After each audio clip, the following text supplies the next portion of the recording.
Hey guys! Today's chapter is called Unwelcome, Donovan Curtis, IQ 112. Now, we're pretty far in the book. We do not have much longer left, and we have just gotten to the fact where Dr. Schultz has kind of figured out, maybe, that it's Donovan. I was pretty good at video games, but never had I felt more comfortable with a joystick in my hand than when I was driving Tin Man. The robot was like an extension of my will. The slightest twitch of my finger, and he was instantly obedient to the controller. It was as if my every thought could make him dance. For once, we weren't in the lab. With the state robotics meet barely a week away, it was time to simulate competition conditions.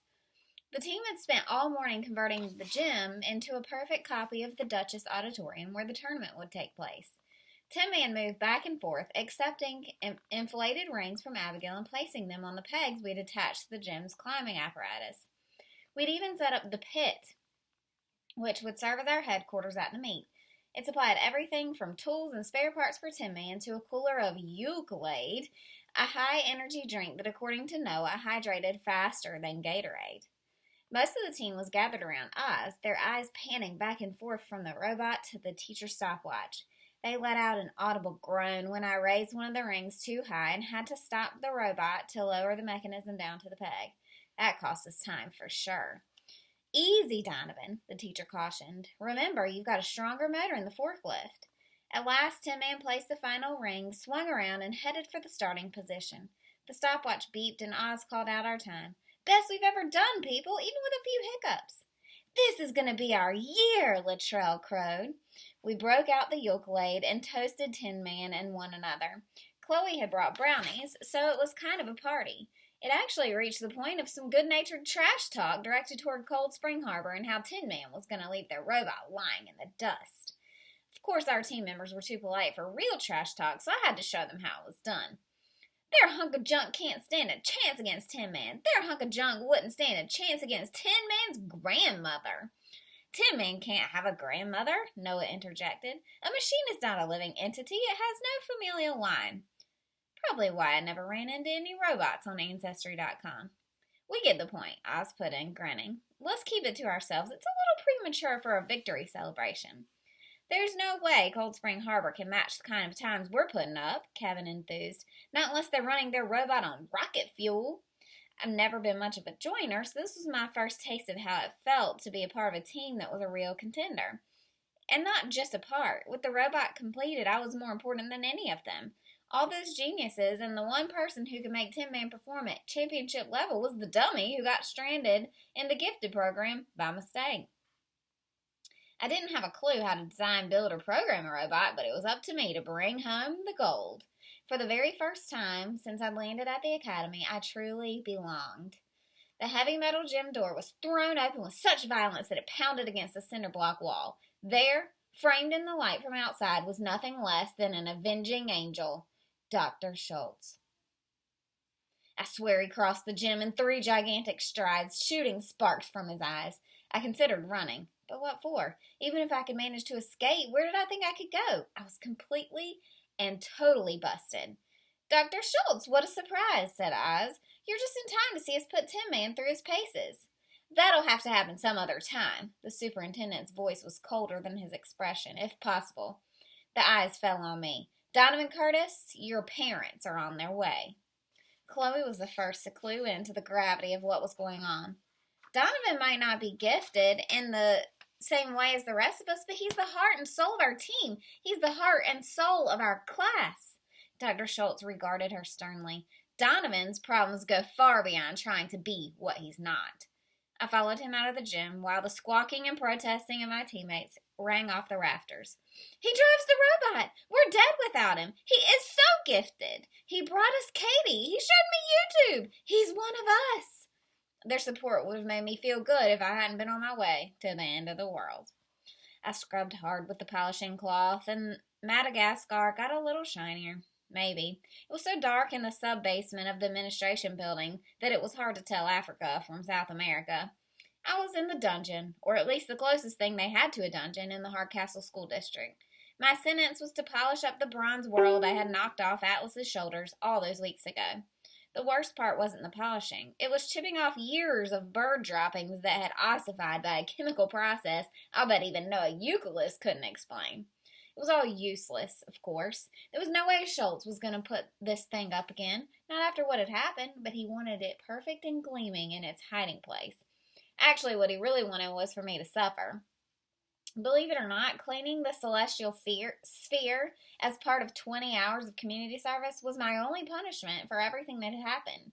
My family was not going to have to pay for repairs to the Hardcastle gym. I was off the hook, a survivor, just like my ancestor, James Donovan, when he climbed out of the icy North Atlantic and into the lifeboat. Whacking the statue with a branch had been a dumb thing to do, but in the end, it fell within the range of normal wear and tear. The rusted bolt was at fault, not me. Now the only question was, would the insurance company pay for a design flaw from a foundry that no longer existed? You got off easy, Donovan Curtis, the superintendent had told me sternly at the meeting with my parents. I hope you realize that this could have gone a lot harder on you. He called me by my full name almost as if he was afraid he might forget it again. I couldn't blame him. These past few weeks must have been like chasing a ghost. That's probably why he was so animated when he added, I suppose I don't have to tell you that you're no longer a student at the Academy for Scholastic Distinction. Seated between Mom and Dad, I'd recoiled as if he'd slapped me. I didn't much care about the Academy. I'd never belonged there in the first place.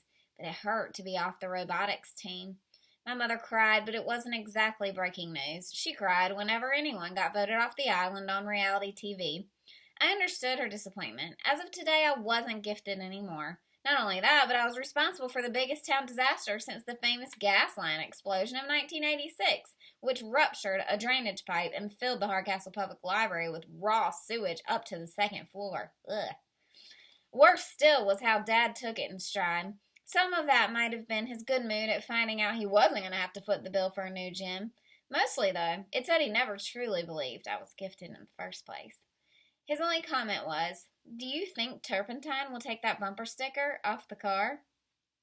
I never gave much thought to the fact that me being at the Academy had been such a big deal to him, but for some reason it bugged me that he wasn't more upset to learn that the whole thing was a sham.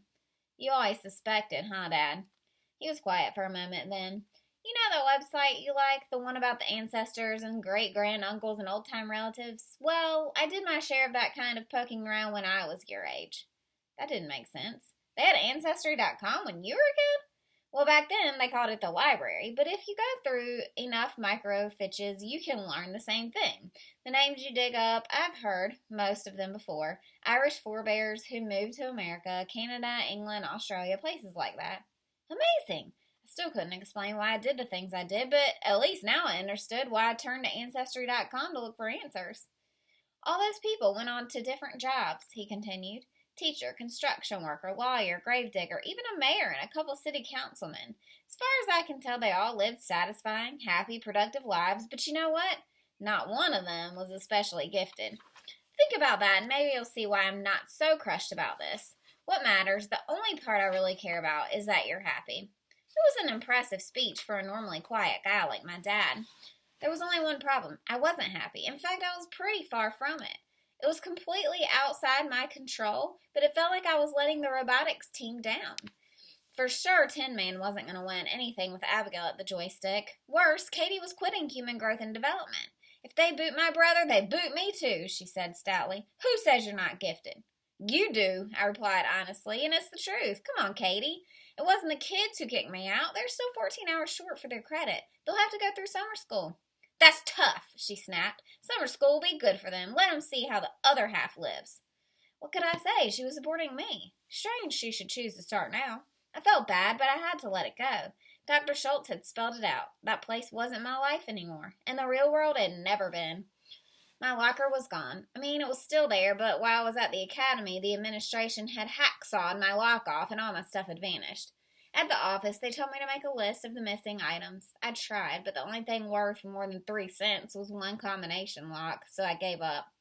I kept seeing my locker at the academy, spacious, freshly painted, its built-in power strip waiting to help me by keeping my devices charged. Not that I had any devices. By comparison, my Hardcastle locker was about the size of a tiny apartment mailbox. It smelled like feet. The whole building was an extension of my locker, shabby, crumbling, depressing. The academy was a palace by comparison. I don't know if I appreciated it when I was there, but I definitely appreciated it now. Surrounded by broken drinking fountains and crumbling plaster. Week-old lunches overflowed out of every garbage can. The halls rang with the voice of an assistant principal chewing out some poor kid over a random offense. Nobody took you for a cooling-off walk and a philosophical discussion at Hardcastle. Here, a paper airplane was not an experiment in aerodynamics. It was an act of war. I tried to work up more gratitude for being off the hook for the Atlas incident. This place just crushed it out of me. I doubt James Donovan ever stood on the deck of the Carpathia and yearned to return to the icy water, but I couldn't stop itching for a rewind button to whoosh me back to the academy. It was stupid, I know. I never said I was gifted. I just wish I'd been better at faking it. The Daniels arranged a homecoming for me that I'm not soon going to forget. In front of the entire lunch crowd in the cafeteria, they presented me with the 2012 Moron of the Year award, which looked suspiciously like the missing toilet from the upstairs boys' room. On the bowl, in dribbling red paint, was written, "Welcome home, stupid." It weighed a ton and a half. Here he is, back from a very limited engagement at the Academy for Scholastic Dorkstinction, the man who turned out to be just as lame-brained as the rest of us. Give it up for Donovan, the dummy, Curtis. I didn't die of humiliation. I only wanted to. There were a few lukewarm cheers, but most of the kids didn't quite know what to make of it. I'd only been gone for a few weeks. Half of them might have figured I took a long trip or had mono or got suspended or something. Probably a lot of them thought, "Who's Donovan Curtis?" "Come on, you guys," Sanderson goaded the crowd. "If it isn't loud, he won't understand it." I hefted my award, which must have tipped the scale at 35 pounds, and swung it at the Daniels. The seat came off, whacking Nussbaum in the back of the head before cracking on the floor. That got a bigger response than the announcement of my award. My one consolation was that Chloe wasn't here to witness this.